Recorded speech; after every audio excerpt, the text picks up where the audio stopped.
nós vamos pensar sobre Romanos capítulo 8, primeira parte. Na verdade, nós vamos do versículo 1 até o versículo 17.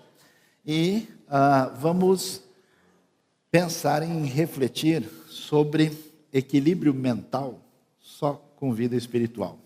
Então, não sei como é que você está, você tomou remédio forte hoje de manhã, né?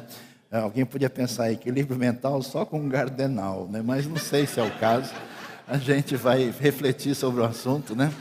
Quem foi abençoado, levante a mão. Vamos ver o texto da palavra de Deus, e eu queria que você acompanhasse comigo em Romanos capítulo 8. A Bíblia diz o seguinte: portanto, agora já não há condenação para os que estão em Cristo Jesus. Por quê? Por meio de Cristo Jesus, a lei, com letra minúscula, do Espírito de vida me libertou da lei do pecado e da morte. Porque aquilo que a lei fora incapaz de fazer por estar enfraquecida pela carne, Deus o fez enviando o seu próprio Filho à semelhança do homem pecador, como oferta pelo pecado. E assim condenou o pecado na carne, a fim de que as justas exigências da lei fossem plenamente satisfeitas em nós, que não vivemos segundo a carne, mas segundo o Espírito. Quem vive segundo a carne tem a mente voltada para o que a carne deseja, mas quem de acordo com o Espírito tem a mente voltada, vive de acordo com o Espírito tem a mente voltada para o que o Espírito deseja. A mentalidade da carne é inimiga de Deus, porque não se submete à lei de Deus, nem pode fazê-lo. Quem é dominado pela carne não pode agradar a Deus. Entretanto, vocês não estão sob o domínio da carne, mas do Espírito, se de fato o Espírito de Deus habita em vocês. E se alguém não tem o Espírito de Cristo, não pertence a Cristo. Mas se Cristo está em vocês, o corpo está morto por causa do pecado, mas o Espírito está vivo por causa da justiça. E se o Espírito daquele que ressuscitou Jesus dentre os mortos habita em vocês, aquele que ressuscitou a Cristo dentre os mortos também dará vida a seus corpos mortais por meio do seu Espírito que habita em vocês. Portanto, irmãos, estamos em dívida, não para com a carne, para vivermos sujeitos a ela. Pois se vocês viverem de acordo com a carne, morrerão. Mas se pelo Espírito fizerem morrer os atos do corpo, viverão. Porque todos os que são guiados pelo Espírito de Deus são filhos de Deus. Pois vocês não receberam o Espírito que os escravize para novamente temer, mas receberam o Espírito que os adota como filhos, por meio do qual clamamos, Abba, Pai. O próprio Espírito testemunha ao nosso Espírito e somos filhos de Deus. Se somos filhos, então somos herdeiros. Herdeiros de Deus e co-herdeiros com Cristo, se de fato participamos dos seus sofrimentos, para que também participemos da sua glória. Vocês sabem que se alguém quer estar sintonizado com o ensinamento essencial que nós temos no Novo Testamento para a nossa vida cristã, do ponto de vista da compreensão do que isso significa e da nossa caminhada, o livro de Romanos é fundamental. Se alguém não leu Romanos com atenção ainda, não pode ser considerado um cristão sério. Romanos, pelo menos, de 1 a 11, é fundamental para entender a doutrina bíblica fundamental que o Novo Testamento nos apresenta. E há um grande mistério aqui em Romanos, é que Romanos 8 vem depois de Romanos 7. Olha só a importância da aritmética para entender a Escritura Sagrada, amém, irmãos? Né? Mas isso é importante, porque a gente tem esse costume de soltar um texto aqui, de mencionar, de citar um versículo solto, e o versículo não tem sentido se você não entender o que vem antes. Romanos divide-se em duas partes, Romanos de 1 a 11, depois de 12 a 16. E de 1 a 11, a gente tem uma divisão de 1 a 8 e depois de 9 a 11. E essa parte de 1 a 8 ainda é dividida entre, especialmente, de 1 a 5 e de 6 a 8. Até o capítulo 5, o apóstolo Paulo vai falar sobre a ira de Deus, o pecado humano, o que aconteceu com a salvação, o que significa essa salvação, explica a relação disso com o entendimento equivocado sobre a relação entre justificação e lei, no capítulo 4. No capítulo 5, ele define claramente o que é essa salvação pela graça e pela fé. E do capítulo 6 a 8, ele fala como é que deve ser encaminhada a vida de quem já recebeu Jesus e quem tem Cristo na sua vida. E ele vai mencionar, se você prestar atenção, que a gente está morto para o pecado e está vivo em Cristo, e agora tem uma relação diferente com a vida nova que a gente recebe, e a gente se torna servo da justiça. E no capítulo 7 ele menciona a situação do cristão perante a lei, e ele termina com uma palavra de crise acentuada. Na verdade, uma palavra de desespero profundo. Ele vai dizer, por exemplo, no versículo 24, antes de começar o capítulo 8, miserável homem que sou, quem me libertará do corpo sujeito a esta morte? Aí ele responde, graças a Deus por Jesus Cristo nosso Senhor, de modo que com a mente eu próprio sou escravo da lei de Deus, mas com a carne da lei do pecado. Que coisa mais estranha é essa? Quando alguém recebe o Evangelho, e o Evangelho é a mensagem da graça e do perdão de Deus, que nos diz que nós não temos nada a oferecer para Deus, somos perdoados pelo seu amor incondicional, comprovado pela morte de Cristo Jesus em nosso lugar, que pagou o nosso pecado, e nós recebemos isso na nossa vida, e isso deve produzir uma transformação espiritual. Só que essa transformação espiritual não transforma você em boa gente no dia seguinte. Porque, não sei, já te falaram, você é muito mais complicado do que você imagina. Portanto, Paulo vai revelar para a gente que quando alguém é sincero e joga o jogo da verdade, a primeira coisa que a luz de Deus na vida dessa pessoa vai demonstrar, vai mostrar para ele, é um monte de complicação séria que ele tinha guardado no quarto dos fundos, na despensa, no último armário da cozinha, naquela gaveta de baixo. Amém, irmãos? Todos foram abençoados nessa manhã. E a gente vai encontrar uma série de questões que mostram nossa limitação, fragilidade, pecado, maldade, uma série de coisas. E por isso, a pessoa que em vez de seguir o caminho religioso comum, que é o caminho da gente achar que a gente é gente boa e tentar vender uma imagem falsa a nosso respeito e tentar fazer esse jogo de troca para com Deus que funciona ou com base no ritualismo ou com base no legalismo, esse caminho é um caminho psicologicamente problemático e espiritualmente muito complicado. Ele diz que o verdadeiro indivíduo que encontra o Evangelho, ele entra em crise. Então, se você não ficou doido ainda, há um problema muito sério na sua vida. Por quê? Porque a crise é essa. Paulo vai dizer, olha, eu estou num problema. Eu sei qual é a vontade de Deus, eu encontro prazer na lei de Deus. Mas quando alguém fala mal de mim, mas me sobe uma raiva, dá vontade de quebrar o nariz da pessoa. Quem foi abençoado, levante a mão, né? Dá vontade de fazer farinha. Quando alguém tenta me passar para trás, me enganar, mentir nas minhas costas, eu fico maluco, né? Eu até tento dar uma pedalada, mas de vez em quando, assim, a azeitona chilena engasga e não desce na garganta. A coisa é difícil. E diante desse cenário, ele diz o seguinte, olha, eu percebo que tem uma batalha, uma guerra dentro de mim, tem uma crise, uma luta muito grande. E aí ele diz, olha, eu estou numa situação difícil.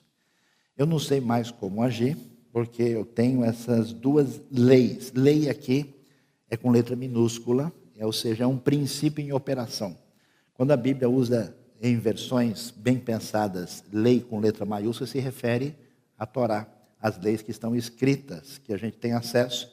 E quando é lei letra minúscula, muitas vezes se refere a um princípio em operação, ou uma outra lei que está vigente, que não se refere à Torá ou ao Pentateuco. Então ele diz, tem uma lei atuando dentro de mim, que me faz desejar a vontade de Deus, mas tem uma inclinação que está em conflito. Aí ele dá um grito. Porque doido que não grita não é doido de verdade, né? É um doido falso, né? Ele diz: miserável homem que sou, que horror o sofrimento que eu tenho por causa de quem eu descubro que eu sou. Quem pode me libertar dessa situação que ele fala do corpo desta morte? Ou seja, do corpo, porque nós estamos com a nossa vida prejudicada pela presença de mal, do pecado no mundo e em nós. E esse corpo desta morte, né, essa expressão corpo desta morte, a gramática grega chama isso de genitivo. Posso ouvir um amém para todos agora, né? E isso é interpretado como um corpo que está sujeito a esta morte. Um corpo que sofre o impacto da realidade da morte. E aí ele dá uma resposta mais estranha ainda. Ele diz: olha, beleza, descobri, amém. Graças a Deus por Jesus Cristo nosso Senhor. E ele afirma de modo que com a mente eu sou escravo da lei de Deus. Ou seja, Deus atuou no meu interior, a bênção de Deus, da graça do Evangelho atingiu a minha vida e a minha mente até tem umas ideias corretas e no lugar certo. E graças a Deus, porque esse princípio está em operação, eu estou tranquilo. E graças a Deus que, enquanto isso, com a carne eu sou escravo da lei do pecado. Uau, que história estranha é essa? Que graças a Deus mais esquisito é esse? Ele diz: graças a Deus, porque eu sei que Deus tem o controle dessa situação, Ele providenciou a bênção em Cristo, mas a luta continua. Enquanto não chegar a ressurreição, enquanto a redenção não for completa, eu não mereço confiança. O princípio da lei do pecado vai continuar atuando dentro de mim. Eu estou tentando caçar o leão lá fora, atirar, e ele está no meu quarto, debaixo da cama. Não vai pensar nisso de noite, hein? Só agora. Eu tenho que enfrentar essa realidade. Isso é importante porque a noção objetiva sobre a nossa vida nos permite lidar com a realidade de fato. Se a gente acha, como eu percebo que muitos crentes pensam assim, que gente ruim é gente lá de fora, são pessoas que não vão à igreja, que não são evangélicos, e que as pessoas da igreja são lindas e maravilhosas, e eles vivem felizes para sempre, a gente não vai entender a realidade. Por isso que crente é nhenhenhé. Tudo se ofende rapidinho. O sujeito lá faz qualquer coisa que o outro se incomoda, e porque eu estou chateado, porque eu estou ofendido, ele falou mal do meu nariz, né? Diz que subi no Pão de Açúcar, avistei o Rio de Janeiro, subi no nariz do amigo, avistei o mundo inteiro, e agora eu estou chateado com isso, né? Por isso eu não brinco mais. Está cheio de gente, o dodói de Cristo, e qualquer coisa que sai fora do quadrado, ele diz: como uma pessoa que se diz evangélico pode fazer isso? Leia o Novo Testamento. Pedro e Paulo pegaram firme. Paulo diz: eu tive que resistir ele na cara. Ou seja, nós temos uma grande batalha. E a pergunta é: para onde que a gente vai nessa grande batalha? Com a direção do Espírito, na mente, no interior, no coração. Coração e mente estão integrados no pensamento bíblico. E diante da realidade que a luta continua, e isso não é slogan político, é slogan de Romanos capítulo 7. Quando a gente quer saber a resposta, ela está no capítulo 8. Por isso que o capítulo 8 foi escrito. E aí, diante dessa crise do cenário, Paulo vai dar umas respostas interessantes para a gente. Ele começa a dizer coisas que a princípio não parecem tão significativas. E ele diz o que? Portanto, mostrando a sequência em relação ao que foi falado no final do 7. Ele diz: agora, vocês devem saber que já não há condenação para os que estão em Cristo Jesus. Como é que a gente organiza a nossa vida? Preste atenção.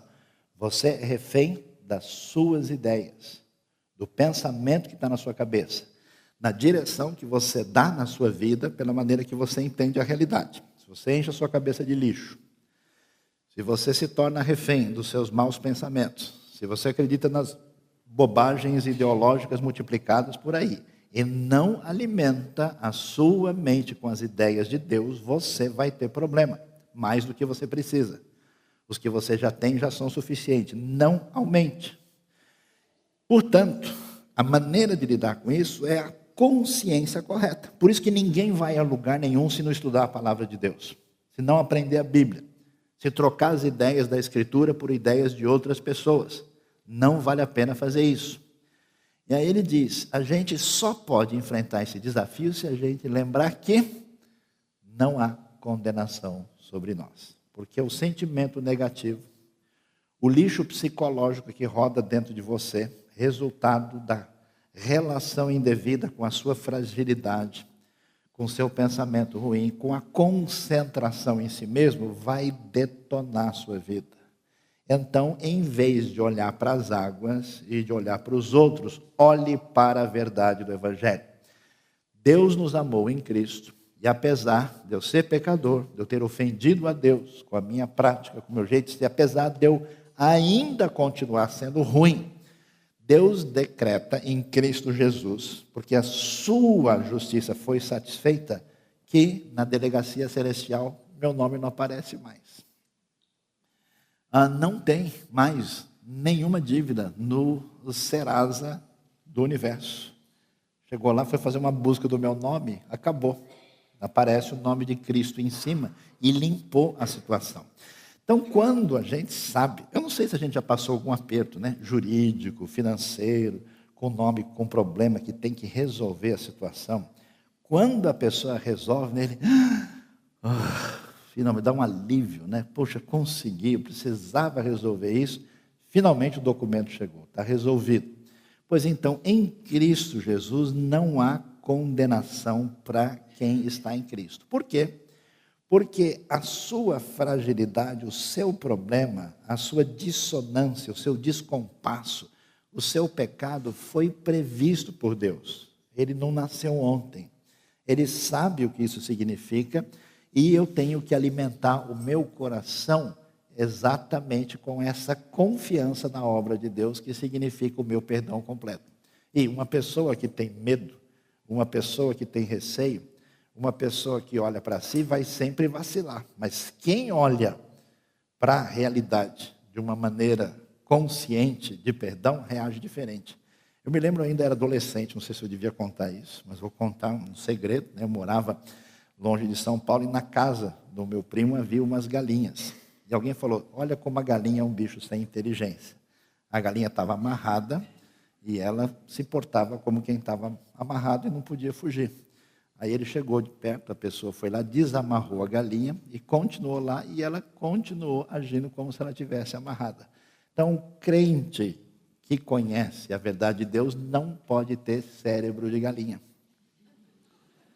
Agir como quem está amarrado, agir como quem está preso, né? Agir de uma maneira desconsiderada. Nós somos libertados porque a nossa questão de condenação foi resolvida. Porque aí ele vai explicar porque o texto diz que por meio de Cristo Jesus, a lei do Espírito de vida me libertou da lei do pecado de morte, porque aquilo que a lei for incapaz de fazer, por estar enfraquecida pela carne, qual é o problema? A lei tem problema? A lei não tem problema. O problema é que a realidade da fragilidade humana entra em contato com a lei, não funciona, enferruja, piora. Porque a lei apresenta o problema, mas não tem solução. Por isso que tem tanto crente negativo, com uma série de problemas na sua cabeça, porque ele recebe o evangelho pela metade, ele deixa acirrado os seus sentimentos de culpa, ele fica com sensação de fragilidade, de dificuldade, e não bebe da graça, aí ele fica louco. Está cheio de gente dentro de igreja ficando doente psicologicamente, porque ele não bebe do evangelho. Ele não entende a realidade. Ele tem uma ideia de um Deus mau, um Deus que o persegue, um Deus que o acusa, e ele tem um sentimento, por isso que as pessoas são tão reativas, por isso que as pessoas batem de frente, por isso que as pessoas se acusam com facilidade, porque ele não está feliz da vida, porque ele não é mais condenado. ele não sabe comemorar. Ele é uma pessoa em tensão, ele é a hidrelétrica de Cristo, está sempre no 220. Você põe a luz nele, acende, até explode, né? O negócio é complicado. A lei não podia fazer isso, mas o que Deus enviou o seu próprio Filho, a semelhança do homem pecador, como oferta pelo pecado, resolvendo isso diante de Deus juridicamente e condenou de uma maneira a vencer de maneira plena o pecado na carne. E olha que coisa especial. Com isso, com essa identificação de Jesus conosco e com a sua vitória, com o seu cumprimento da lei, a exigência de Deus é o quê? Que eu faça a sua vontade. E como é que eu faço a sua vontade? Não tem jeito. Então o que aconteceu? Cristo fez isso em meu lugar. E a sua justiça foi transferida a mim. Além de ser transferida, a minha pena foi paga. Então, além de não dever nada, eu estou absolutamente classificado como justificado. Então é hora de festa, alegria e de comemoração. Diante disso, a fim de que as justas exigências da lei fossem plenamente satisfeitas em nós que não vivemos segundo a carne, mas segundo o Espírito. Olha a doideira. E é muito impressionante. Porque quando a gente tenta seguir a lei, a gente vai no caminho de pegar uma lista de estipulações e tentar fazer. Só dá rolo. Porque você vai fazer aquilo que você não tem condições de fazer. Mas quando a pessoa tenta ser religiosa e seguir regras, ele quebra a cara. Ele fica chato. Mas por causa dessa atuação poderosa de Deus em nós, esse conflito que tira a nossa saúde mental, se resolve por meio de um poder especial que atua. E esse poder é tão impressionante que permite que a gente, tantas vezes, pratique a vontade de Deus, milagrosamente. Por isso que é interessante que as pessoas que seguem a lei, sempre tentam um jeito de driblar e fazer a coisa de uma maneira em que eles se sintam justificados e que eles cumpriram o que eles precisavam. Quando a pessoa entende a libertação que existe, porque não há condenação, e se apropria do segundo elemento que Paulo menciona, que é o Espírito que age em nós, pelo Espírito ele cumpre aquilo que é a vontade de Deus. Por isso que é interessante, tantas pessoas na história da fé, atingidas poderosas pelo Espírito de Deus, fizeram coisas que ninguém jamais faria pela lei. É gente que se vendeu como escravo para poder servir a Cristo nos lugares mais impressionantes possível. Gente que fez coisas, que agiu com altruísmo, com bondade muito superior à exigência da lei. Esse é o poder que a Bíblia diz que é o poder do Espírito de Deus. Por isso, ele vai dizer que a segunda coisa importante para a gente entender nesse conflito é que a gente precisa viver uma vida que Paulo chama de segundo o Espírito. Na dependência do Espírito, na busca de Deus. E o que é viver segundo o Espírito? A gente nem sabe direito. Porque a Bíblia não tem fórmulas, não é H2SO4, né, peso 98, não tem essas coisas definidas especificamente. Não é assim. Ele vai dizer que tem gente que vive segundo a carne é a natureza pecaminosa humana, que tem a mente voltada para o que a carne deseja, mas quem vive de acordo com o Espírito tem a mente voltada para o que o Espírito deseja. A mentalidade da carne é morte, do Espírito é vida e paz, da carne é inimiga de Deus, ela não se submete à lei de Deus, e quem é dominado pela carne não pode agradar a Deus. Mas vocês, que estão seguindo com Cristo, não estão debaixo do domínio da carne, mas do Espírito, se é que o Espírito de Deus habita em vocês. E se alguém não tem o Espírito de Cristo, ele não pertence a Cristo. Ou seja, o que o texto quer dizer? Pessoal, o Espírito foi disponibilizado. Ele é dado a vocês pela graça. Gálatas fala isso. Escuta, vocês agora que começaram pelo Espírito de Deus, vocês receberam a fé como? Pela prática do legalismo ou foi pelo Espírito? O Espírito foi dado a nós. E o Espírito é um mistério. O Espírito age na nossa vida, no nosso coração. A gente deve quebrar essa resistência. Você se sente indigno às vezes, você se sente fraco, você se sente pecador e você indevidamente evita comunhão verdadeira com Deus. Meu querido, Deus ama você. Deus está atrás de você. Deus age com seu espírito. Você pisou na bola, Deus ainda está batendo na sua porta. Pode abrir, vai lá, não demora. Então, por causa disso, a gente tem que desenvolver uma coisa que significa dependência de Deus, sintonia espiritual, que se dá pela oração, pela leitura da Bíblia, pelo contato com Deus, pela confissão de pecados, pela relação misteriosa. Não tem assim um método X, faça isso e o Espírito responde. Não é um método de controle, não é um programa de computador. É uma vida sob o Espírito, que se baseia no poder do Espírito, se baseia na disponibilização do Espírito e se baseia no fato de que não existe condenação sobre nós por causa de Cristo Jesus. E todo mundo que recebeu a Cristo, que creu de verdade, a Bíblia diz, o Espírito está agindo, está na sua vida. E mais alguém ainda pode ficar com dúvida, né? Mas será que o Espírito está aqui mesmo? Se o Espírito está em vocês, o corpo está morto por causa do pecado. Ou seja, enquanto não chega a ressurreição, a nossa estrutura de limitação aqui, ela vai sempre manter a sua condição de limitação, de fragilidade. É o corpo inoperante para fazer. Corpo está morto quer dizer inoperante para obedecer à vontade de Deus. Você nunca vai ficar bom o suficiente para poder parar de vigiar a sua vida. Mas o Espírito está vivo por causa da justiça, a justiça atribuída a nós, a justiça vencida e dada a nós por Cristo. A pergunta que surge, mas será que o Espírito dá conta mesmo? Será que um sujeito que nem eu, com todos os seus problemas, dificuldades, com a minha instabilidade, com o meu desencontro, com a minha fraqueza, com as minhas manias, com os meus erros, com a minha rabugice, né? Tudo isso vai. Aí Paulo responde, olha, quer a ficha do Espírito? Quer dar uma olhada para ver se ele tem possibilidade de ajudar você? E ele diz, olha, se o Espírito daquele que ressuscitou Jesus dentre os mortos, simples assim. Esse Espírito disponibilizado é o Espírito que agiu na ressurreição, que fez a obra mais poderosa de toda a história, tirando Jesus da sepultura. Esse Espírito que ressuscitou Jesus dentre os mortos se habita, aquele que ressuscitou a Cristo dentre os mortos também dará vida a seus corpos mortais por meio do Espírito que habita em vocês.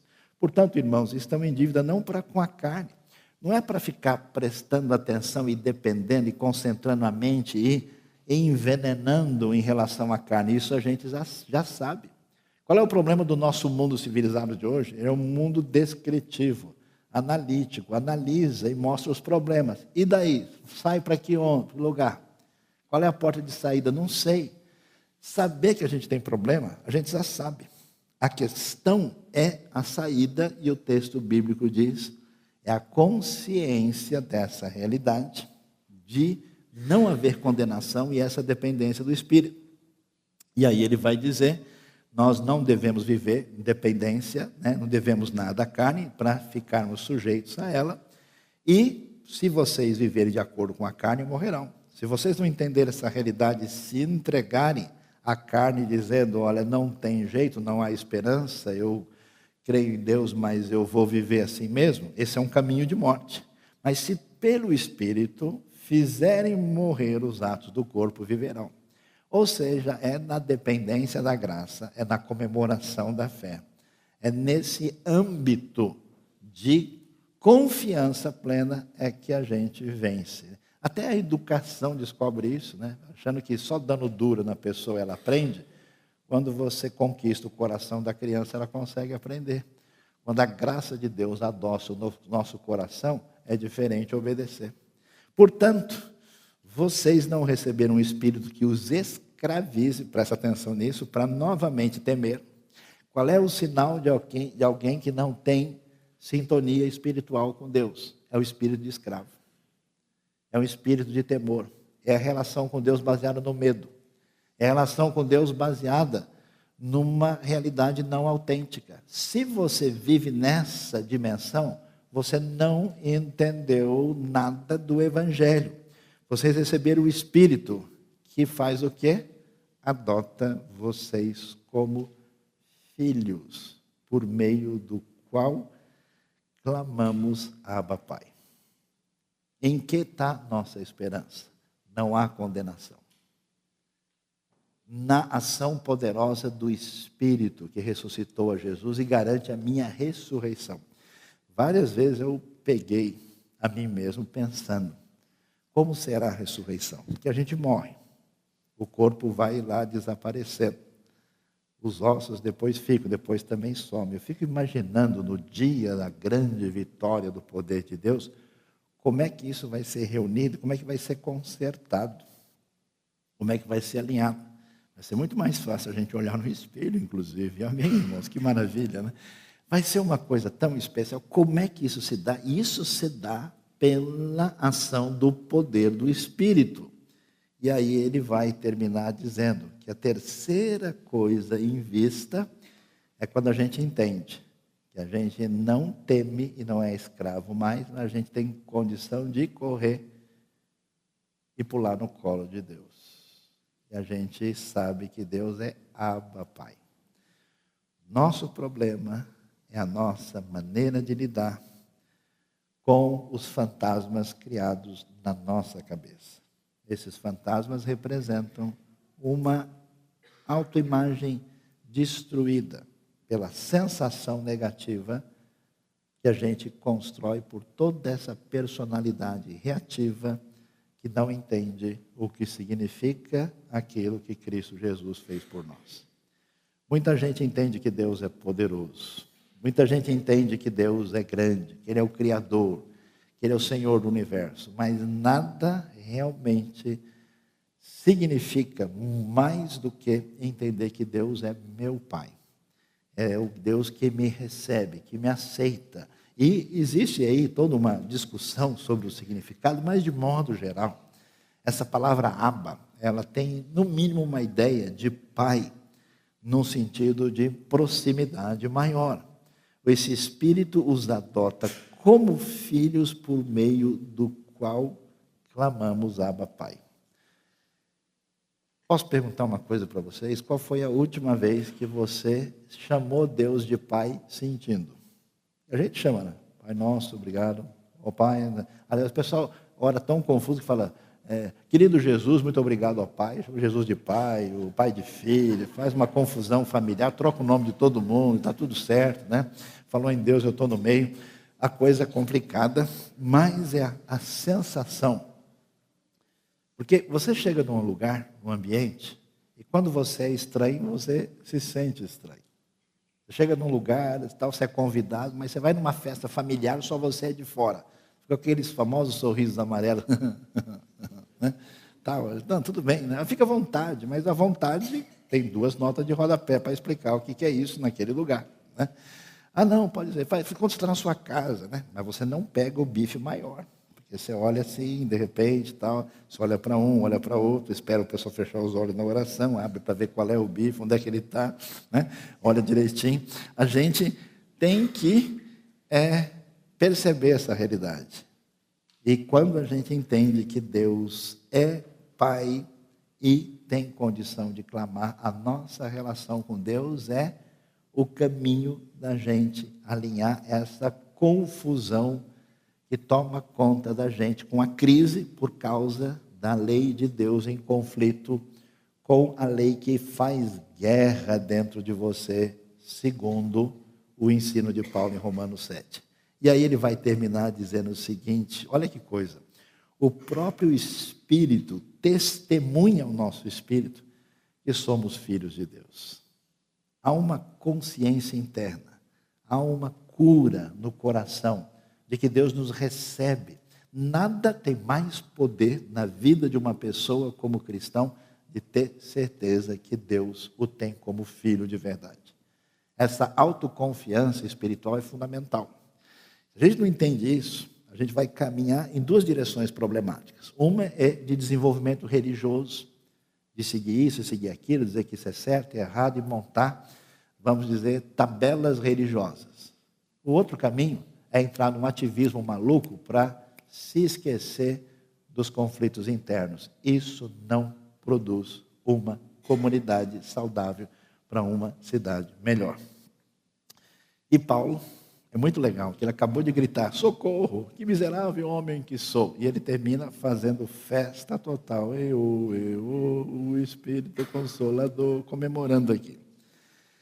Ele diz, se somos filhos, então somos herdeiros. Aliás, você está feliz, alegre, porque Deus o recebe plenamente como filho? Então, leia um pouco mais sobre filho. Filho significa herdeiro, herdeiro de Deus. Por causa de herança, o pessoal briga, a família se divide, o pessoal sai na faca. Você imagina a doideira do que é ser herdeiro de Deus? Imagina o que significa essa herança na vida eterna. Lembra lá que os humildes, os mansos, herdarão a terra. Ainda estou tentando saber o que será isso no futuro. O pessoal está querendo herdar agora, mas na vida futura, que herança é essa? Está cheio de gente se preparando para a vida futura, para ter uma herança bem segura aqui. Mas qual é a herança que vai ser definitiva? Essa é a pergunta. Eu sou herdeiro de Deus, co-herdeiro com Cristo. Compramos um terreno junto, eu e ele, está vendo só? E se de fato participamos dos seus sofrimentos, para que também participemos da sua glória. Uma frase um pouco estranha, porque Paulo diz, caramba, é tão maravilhoso, recebemos, aí a condição de estar livre da condenação.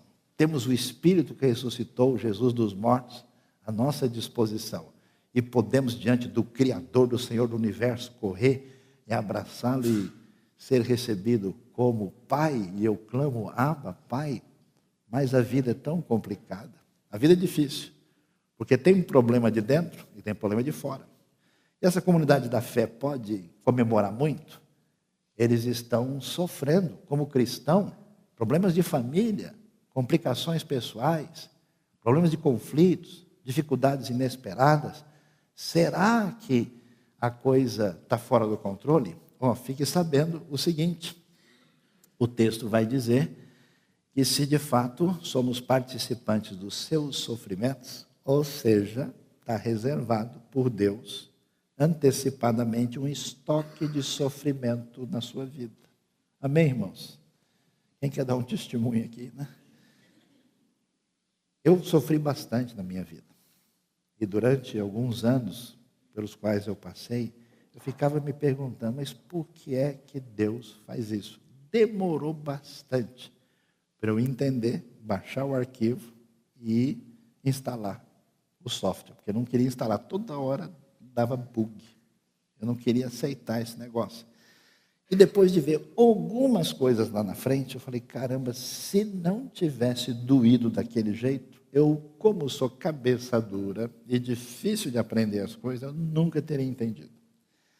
Sofrimento que envolve a luta com a gente mesmo, as coisas injustas que acontecem na nossa vida, as coisas que a gente sofre porque a gente tem relação com Deus, porque a gente não quis entrar no esquema, a gente não quis dividir a bola, a gente não quis participar, saímos punidos, quebramos a cara, podíamos ter estado numa melhor.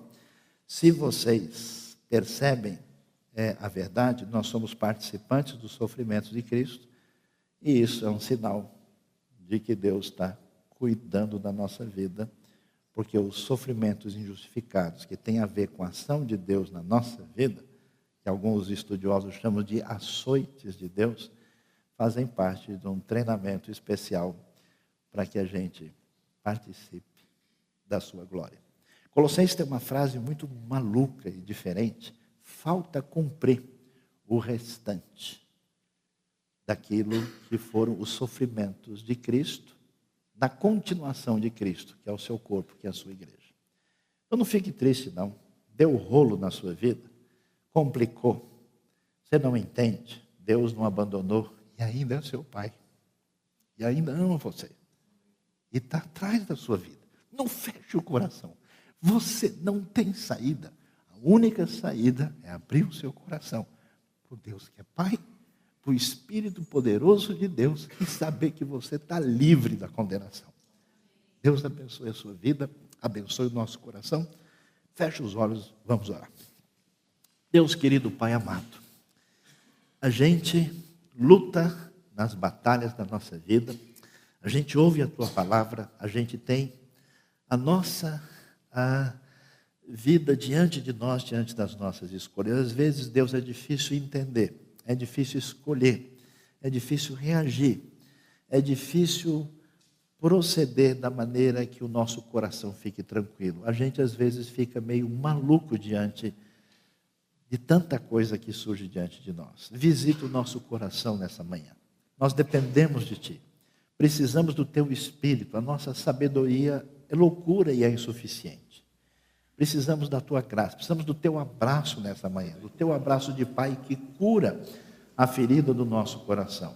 Precisamos, ó Deus, receber do Teu Espírito aquela tranquilidade que estamos livres da condenação e que o Senhor conhece a nossa batalha interna e externa. Pedimos a ação do Teu poder nesta manhã, no coração dos Teus filhos queridos, que o Senhor está procurando e correndo atrás deles há algum tempo. Visita poderosamente e ministra, Deus, do jeito que o Senhor somente, pelo Espírito, é capaz de ministrar.